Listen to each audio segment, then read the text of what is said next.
Determining a quadratic function in standard form given its graph. And then we're going to look at just information from a graph. So again, standard form, we're going to need to know the a value, the h value, and the k value.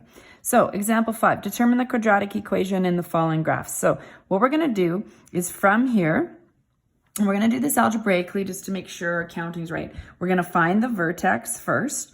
Okay, so once we substitute the vertex in, we're going to put it in for h and k once we find that.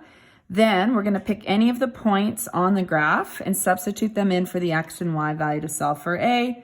And then finally, we'll write out our equation with the a value in there, the h value, and the k value. So we're going to use a to start off with here. So I like to write out the equation almost like writing out a formula, realizing I need an a value, an h, and a k. So my vertex is easy enough to find. My vertex is right here. And that is the point 5, -4. All right, so we're gonna plug in, we don't know the a value, but we know x minus 5 squared minus 4. So I have my h and k value. Now I'm gonna pick any other point other than the vertex, okay? And we're gonna look at the x and y coordinate. Now this, to make the math easier, we're going to pick kind of smaller numbers. So I'm going to go over kind of here and pick the point 2, because you got to watch that scale. It's 2 and -1. So I'm going to pick the point 2 and -1. So 2 is going to be my x value in my equation. Y is going to be my, -1 is going to be my y value. All right, so we're going to plug in y equals a, x is 2, so 2 minus 5 squared minus 4.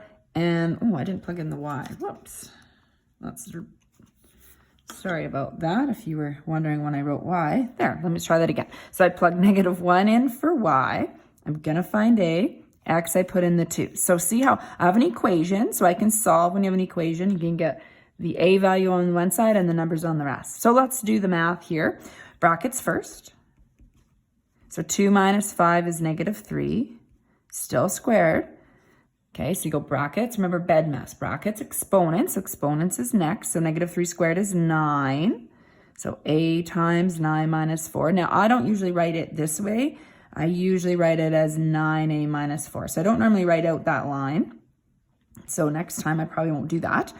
Just wanted you to not lose a step there though. So we're gonna get -4 to the other side. So to get -4 to the other side, you got to add it to both sides. So you're going to add 4. If you need to show it, you have to show it on both sides. You don't have to show that, but if you needed to. So 3a equals 9a. Divide off the 9. A equals 3 over 9, which reduces to 1/3.